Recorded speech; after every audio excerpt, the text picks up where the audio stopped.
गांव के एक छोटे से घर में 3 बहनों का परिवार रहता था।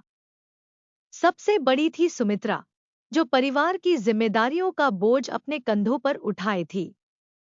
सबसे छोटी थी शालिनी, जो अबोध और नटखट थी, और इनके बीच में थी मझली दीदी, अर्थात मीनाक्षी।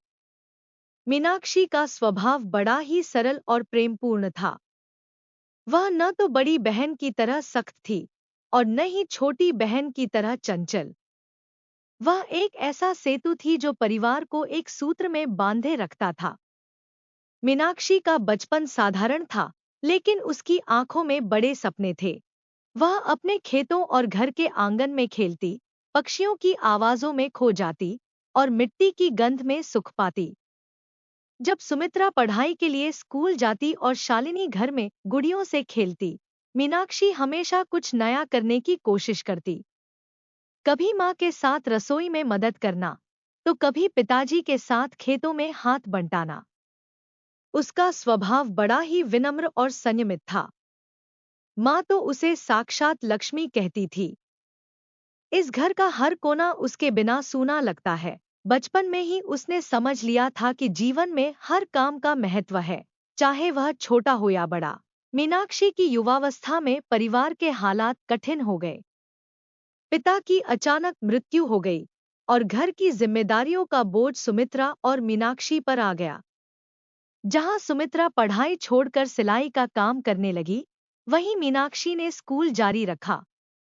उसने घर का काम संभालते हुए अपनी पढ़ाई पूरी की। लेकिन समाज के नियम और परंपराओं ने उसे कभी चैन से नहीं रहने दिया। गांव के लोग कहते, मझली बेटी को पढ़ाने का क्या फायदा, अंत में तो घर ही संभालना है। लेकिन मीनाक्षी ने इन बातों पर ध्यान नहीं दिया। वह जानती थी कि शिक्षा ही उसका सबसे बड़ा हथियार है। मीनाक्षी की शादी एक साधारण किसान, सुरेश से हुई। सुरेश भले ही आर्थिक रूप से बहुत संपन्न न थे, लेकिन उनका दिल बड़ा था। शादी के बाद मीनाक्षी का जीवन पूरी तरह बदल गया। अब वह न केवल अपने मायके की जिम्मेदारी उठाती थी, बल्कि ससुराल का भी ध्यान रखती। उसके दिन खेतों में मेहनत करते और रातें सास-ससुर और पति के लिए खाना बनाते बीतती। लेकिन उसकी आंखों में कभी थकान नहीं दिखती। वह हर काम में अपनी खुशियां ढूंढ लेती।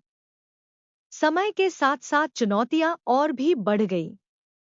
एक साल ऐसा आया जब सूखे ने पूरे गांव को घेर लिया। खेतों में फसल नहीं हुई और घर में खाने के लाले पड़ गए। मीनाक्षी ने अपने गहने बेचकर घर का खर्च चलाया। उसके पति सुरेश पर कर्ज का बोझ बढ़ गया। लेकिन मीनाक्षी ने हार नहीं मानी। उसने गांव में एक छोटा सिलाई केंद्र खोला, जहां वह महिलाओं को सिलाई कढ़ाई सिखाने लगी।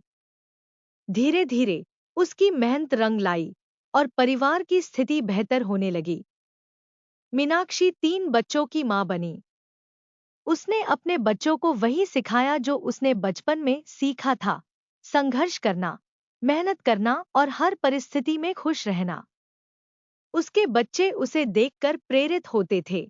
जब सुमित्रा और शालिनी अपने अपने घरों में व्यस्त हो गईं, मीनाक्षी ने अपने मायके का भी ध्यान रखा। वह हर त्योहार पर अपने माँ के पास जाती, उनके लिए कपड़े और मिठाई ले जाती। उसकी माँ कहती, मीनू, तुमने हमेशा इस घर को जोड़े रखा। बुढ़ापे में मीनाक्षी ने अपने जीवन को पीछे मुड़कर देखा। वह जानती थी कि उसका जीवन आसान नहीं था, लेकिन उसने हर मुश्किल का सामना किया था। उसका परिवार उसे गर्व से देखता था।